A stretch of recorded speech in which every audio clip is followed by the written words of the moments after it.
Alhamdulillah pemirsa, kita belajar tentang surah Al-Mulk, surah ke-67, ya juz ke-29.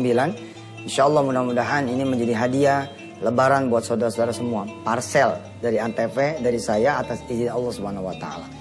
Kita mulai masuk dari surah Al-Mulknya sendiri, yakni dia adalah artinya kerajaan, kingdom. 30 ayat, semuanya Makkiyah, diturunkan di Mekkah. Ayat pertama terdiri dari 3 frasa. Pertama tabarak, maha suci Allah. Yang kedua alladzi biyadihil mulk, di tangannya lah semua kekuasaan. Yang ketiga adalah wa huwa ala kulli syai'in qadir. Kemarin saya sudah mencontohkan ada satu dialog, dan insyaallah walaupun ini nanti bicaranya tentang dunia, tapi sesungguhnya yang kita sedang bicarakan adalah iman. Yang kita bicarakan adalah tauhid. Yang kita bicarakan adalah keyakinan. Kepada siapa? Kepada Allah ilahi rabbi.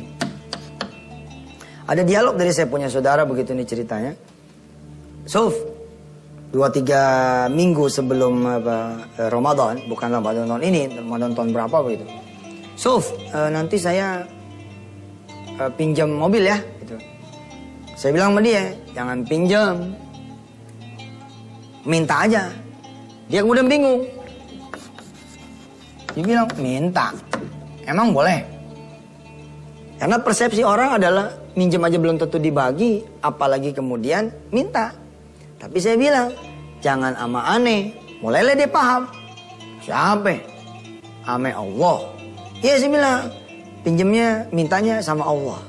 Baru dia kemudian bertanya, ya, caranya bagaimana? Itu pun sebelumnya dia bercanda dulu gitu. Apa kata dia? Emang Allah punya mobil? Saya bilang, Allah punya semuanya. Tuh lihat, nih. Tabarakalladzi biyadihil mulk, alladzi biyadihil mobil.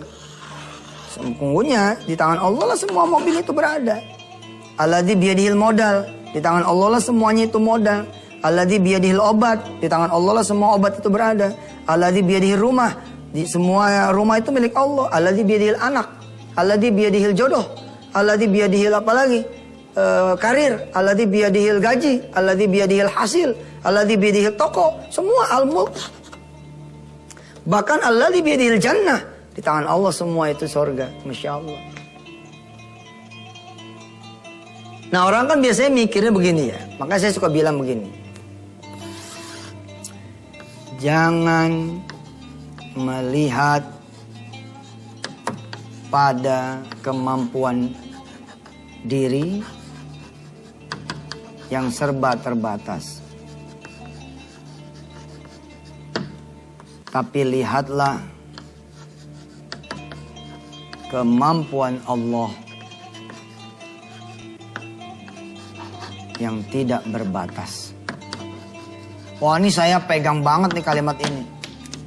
Sesungguhnya ini adalah manifestasi dari Tabarak alladzi biyadihil mulk wa huwa ala kulli syai'in qadir. Maha suci Allah yang di tangannya segala kekuasaan dan dia maha mampu atas segala sesuatu. Biasanya orang yang gak punya duit akan mikir begini. Jangan kata buat beli, buat nyewa aja saya gak punya. Karena saya punya ponakan, punya adik, punya saudara, punya mobil. Saya mendingan ngomong dah ke dia, ke ponakan begitu. Nah ini saya bilang salah besar. Ngomongnya kemana? Ke Allah aja. Jadi mulia, jadi ibadah. Pengharapan kepada manusia bisa kecewa. Kalau kecewa bisa berantem loh. Coba aja gak dipinjemin sama Yusuf Mansur. Bisa berantem itu. Kaya aja lo gitu misalkan ya. Benar itu. Kita pinjem nih sama teman kita. Wah lo udah begini aja lo. Gak mau bantu gua. Bukan salah dia aja. Salah ente kenapa ngarap sama dia. Kadang-kadang ada orang susah begini nih ngomongnya. Percuma kita mah dekat sama orang kaya nggak dapat apa-apa. Yang salah siapa? Dia yang salah. Kenapa ngarap sama orang kaya? Jangan ngarap sama orang kaya, ngarap sekalian sama yang maha kaya. Selesai. Selesai itu. Nah, ketika dia nanya caranya gimana? Nah, ketika nanya caranya sederhana. Yakinkan Allah itu memiliki mobil. Yakinkan diri bahwa Allah maha kuasa meminjamkan mobil, membelikan bahkan mobil. Setelah itu lakukan cara-cara yang Allah seru. Apa? Sederhana cara yang Allah seru. Doa, sholat, sedekah. Gitu aja. Enteng bos. Doa, sholat, sedekah. Amal-amal lain penghias. Ya, penguat, pendorong, Penyempurna, apa diantaranya? Baca Quran. Habis baca Quran, minta sama Allah. Ustaz tuh, bicara dunia lagi tuh. Aduh, ini bukan bicara dunia, ini bicara keyakinan. Kalau ente bisa beli mobil pakai duit ente, apa bedanya ente sama orang lain yang nggak punya Allah? Apa bedanya? Ente nggak bakal merasakan tabarok itu, nggak bakal subhanallah, nggak bakalan. Iya pakai duit ente, malah yang ada malah belagu. Tuh, lihat. Kampung, ayam kambing. Kampung saya datang pakai mobil, bukan pakai sombong. Sesungguhnya ente bukan lagi naikin mobil, ente lagi naikin kesombongan. Pulang hancur itu mobil. Tapi kalau dibeli dengan kerendahan hati, yang muncul apa? Subhanallah terus. Yang dijual apa? Subhanallah terus yang dijual. Apa contohnya? Begitu pulang kampung, oh itu ada, wah lihat nih mobil subhanallah ini nih, masya Allah, kiamullah, bla bla bla. Tapi bisa jadi sombong? Enggak lah. Untuk motivasi orang kok. Insya Allah. Kecuali sih lo begini, turun dari mobil begini, nih hasil tahajud. Ya semua orang yang paham kalau itu mah lo norak namanya. Tapi kalau ngomong, wih baru nih mobilnya, bu. Misalkan itu orang pada senang, terus kita bilang, Mas, kalau pengen punya kayak gini tahajud, insya Allah. Saya dibilangin tuh cuma ya hasilnya alhamdulillah, subhanallah. Nah, saya punya saudara, saya bilang begini, Kak, ada nggak duit 500.000? Apa dia jawab? Sedekah ada nih. Ya, gue bilang. Udah tahu muka saya, muka sedekah begini. Pakai nanya sama saya, ya suruh sedekah. Sedekah ya? Iya sedekah. Ya. Ya udah, ntar kakak sedekah dah. Ya silakan sedekah. Sedekah tuh dia 500.000 ceritanya. Habis sedekah tuh dia telepon. Gimana nih Ustaz? Udah sedekah tuh. Jangan nanya sama saya tuh, nanya sama Allah gimana? Masa nanya sama saya, lu bayar gue bukan ke saya? Ini pemirsa, boleh lu nanya sama Allah. Nanya sama Allah tuh boleh. Ada orang bilang gini, Ustaz, emang boleh nagih sama Allah? Boleh. Boleh. Allah mah bukan gubernur. Allah bukan wali kota. Allah bukan bos, bukan majikan. Yang bakal tersinggung kalau ente tanya. Enggak, Allah mah. Makin ente tanya, makin Allah demen. Namanya perlu. Namanya perlu gitu sama Allah. Tadinya nggak pernah ngarep, sekarang ngarep. Kita berharap betul tabaroknya terjadi sama kita. Nanti kan Allah lihat, apa sih yang membuat saudara saya ini bisa dikabul mobilnya? Tergantung, kalau memang dia pengen sombong, bisa jadi nggak dikabul. Terus kalau ada orang bilang gini, ada loh yang cuma pengen sombong tapi dikabul, bukan dari Allah tuh, dari setan ya. Makin memperdaya dia, makin tinggi tuh nanti kesombongannya. Subhanallah. Ada yang mau lewat katanya, silakan.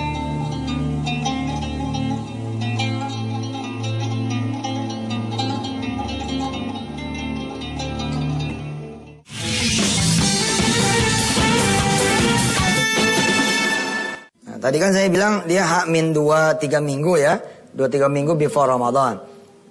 Masuk nih Ramadan.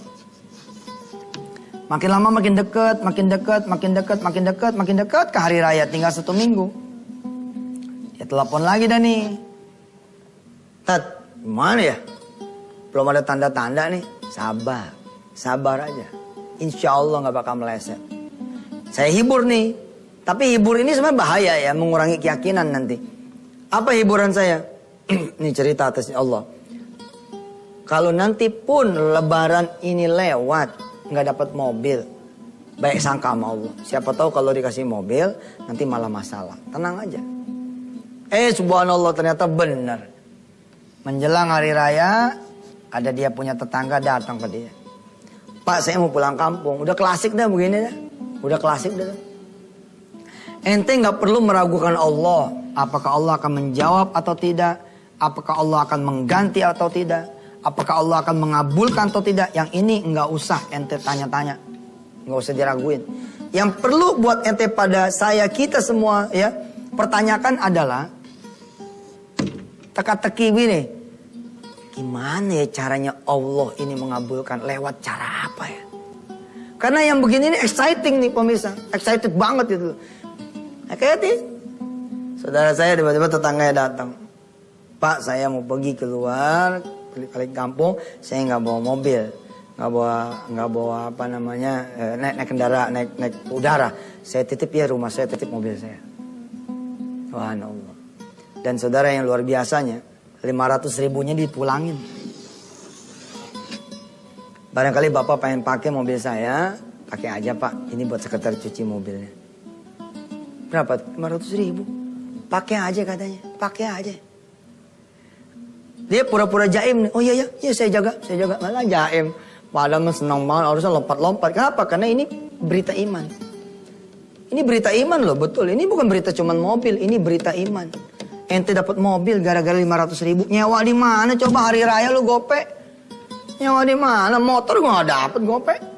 Proses dulu KTP-nya lah, kartu keluarganya lah, betul nggak? Yang jadi DP. Sekarang mana ada DP gope? Sekarang DP motor 3 juta. Ini mobil gope hari raya. Lepas kunci lagi. Dan bahkan dipulangin kan. Betapa Allah itu wa huwa ala kulli syai'in qadir. Betul ini. Berita nih, berita iman. Udah saudara saya nelpon saya lagi tuh. Tat, waduh bener nih dapat mobil. Dapat pinjaman. Udah saya bilang, ente udah nelpon Allah belum? Nelpon Allah mana nomornya? Kalau pagi-pagi itu nomornya 8. Kalau pagi-pagi nomor Allah 8. Kalau malam nomornya berapa? Pemirsa, kalau malam nomornya berapa? 11 kalau malam. Kalau pagi 8. 8 apa ya? Duha. Kalau malam 11. 11 itu apa ya? Tahajud mau witir. Pintar.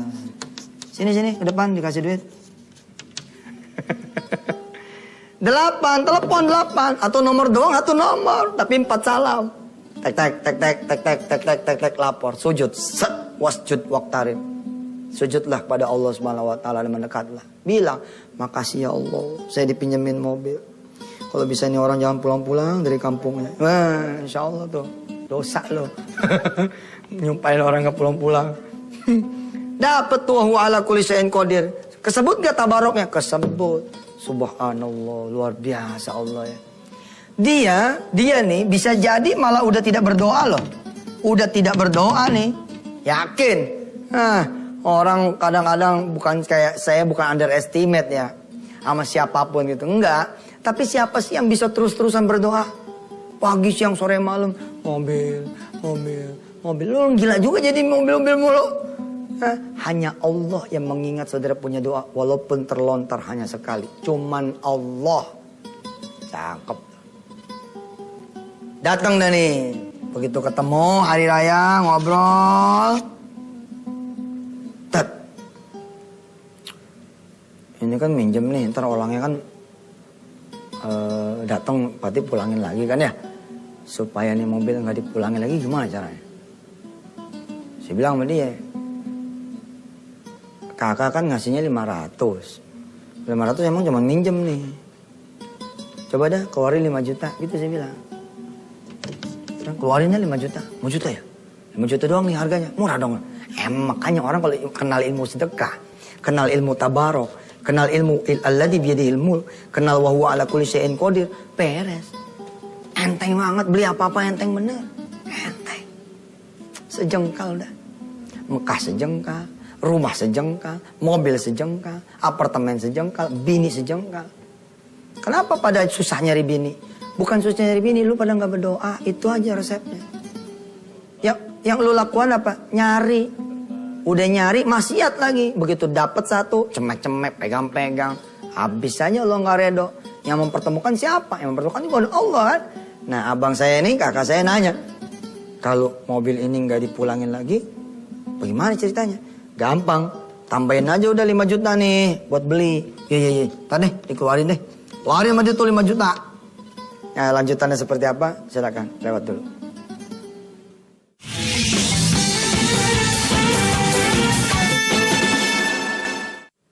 Baik saudara yang dirahmati Allah, kita lagi membahas tafsir surah Al-Mulk, kerajaan.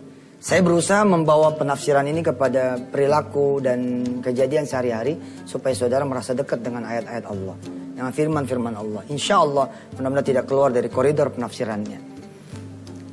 Surah Tabarok terdiri dari 30 ayat semuanya Makkiyah. Diturunkan di kota Mekah, artinya adalah kerajaan. Kalau orang mendawamkan surah Al-Mulk ini, maka insya Allah Allah akan meneteskan kerajaan-kerajaan buat dia. Kerajaan apa saja yang kita tidak tahu apa yang nanti kemudian Allah bagikan kepada kita. Ayat pertama saya pecah menjadi 3 frasa. Yang frasa pertama adalah Tabarak, Maha Suci Allah. Saya sudah jelaskan kemarin. Alladzi biyadihil mulk, ya, di tangan Allah segala kekuasaan. Yang ketiga adalah wahwa ala kulli syai'in qadir. Saya contohkan dengan contoh, saya punya kakak saya punya brother yang pengen kemudian kendaraan. Lalu dia dapat kendaraan pinjaman dari Allah SWT, dia ngasih 500 ribu dan berdoa. Sampai kemudian tadi segmen 2 saya cerita, dia tambahin lagi 5 juta. Udah hari raya berlalu. Kemudian datang nih si pemilik kendaraan yang di... lihat. Datang si pemilik kendaraan. Benar gak kalimat saya? Setelah hari raya lewat, datanglah pemilik kendaraan. Benar tidak kalimat ini, pemirsa? Benar nggak? Benar, karena dialah yang dikuasakan untuk memiliki kendaraan. Kira-kira begitu. Tapi kalau kita tanya pemilik asli siapa?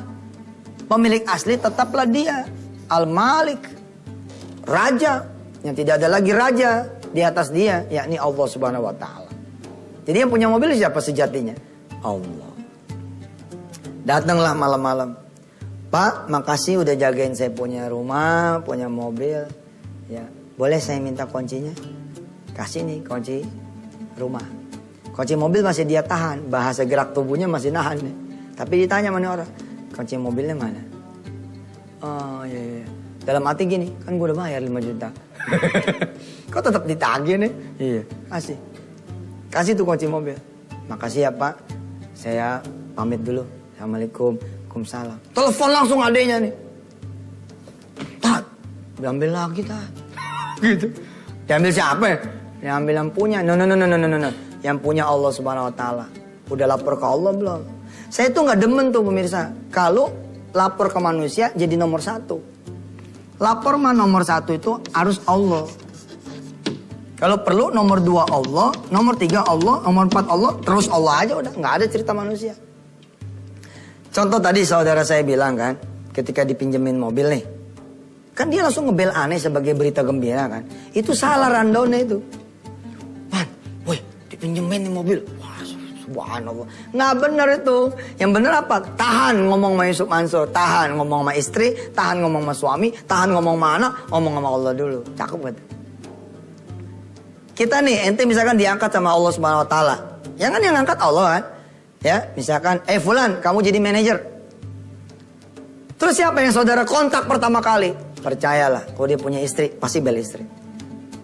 Kalau dia punya simpenan, pasti bel simpenan. Udah begitu, manusia mah. Kalau dia punya orang tua belum nikah, pasti orang tua yang dia bel. Kalau dia dibiayai kakaknya, dia pasti bel kakaknya. Lulus dari kampus kah? Betul nggak? Lulus SMPTN kah? Atau dapat lulus kenaikan kelas atau apa, dia pasti bel semua. Tapi judulnya masih manusia. Dan rundown itu salah. Yang benar gimana? Sebentar aja mah harus Allah dulu. Walaupun sebentar, misalnya begini. Alhamdulillah ya Allah. Makasih ya Allah. Mudah-mudahan amanah ini membuatku menjadi bersyukur. Makasih ya Allah. Makasih. Habis itu bel istri. Assalamualaikum ma. Waalaikumsalam. Nah istri yang baik mentahin lagi tuh harusnya. Kalau kemudian kita nelpon nih. Saya belajar dari ibu saya. Ibu saya itu kalau saya ngomong tentang nikmat. Selalu pertanyaan begini. Udah sujud belum? Itu sampai sekarang nih. Canggih, makanya anaknya begini. Diajarinnya begitu. Saya ngomong nih. Bu, subhanallah nih dapat rumah. Apa jawaban ibu? Udah sujud belum? Iya bener. Jadi kalau sama ibu gimana? Biasa aja. Assalamualaikum. Nah, cium tangan kan? Plak-plak gitu cium tangan. Cium tangan yang baik pemirsa saya ajarin. Cium tangan yang baik. Begini cium tangan yang baik. Tuh. Wah. Enggak. Itu kalau sama orang tua. Atau 2 kali ciumnya. Set. Nah ini nggak ada nih di Arab. Di Arab nih jadi apa? Jadi sesuatu yang bahkan sebagiannya mengharamkan. Karena dianggap sujud kepada manusia. Tapi di kita ini merupakan tradisi. Jadi kalau cium tangan itu, kalau mau kiai, sama ulama, sama orang tua, jangan samain sama yang lain. Ya, misalkan begini nih sama yang lain. Sama orang begini jangan begini lagi sama emak. Gimana caranya? 2 kali kalau sama emak. Tak gitu. Kalau perlu 3 tempat sama emak. 1, 2, 3. Insya Allah emak ribet. Ngapain sih lu? Ribet banget jam tangan. Ya, bedain. Sat. Nah, saya biasa kalau sama orang tua saya sama ibu nih, kalau mau ngabarin sesuatu saya datang nih, misalnya. Saya datang bukan berarti saya ngelewatin, tidak. Tetap saya salam. Assalamualaikum gitu. Ibu jawab kan, waalaikumsalam, cium tangan nih. Begitu cium tangan, saya pamit sholat dulu. Bentar ya, sholat dulu bu. Ya silakan. Habis sholat baru ngomong. Nah kalau saya dilihat sama dia sholat, nggak bakal dia nanya, udah sujud belum? Karena udah sujud. Kita lanjut lagi ya, cerita-ceritanya besok. Insya Allah, mudah-mudahan ini menemani perjalanan saudara selama di kampung halaman masing-masing. Saya Yusuf Mansur, wassalamualaikum warahmatullahi wabarakatuh.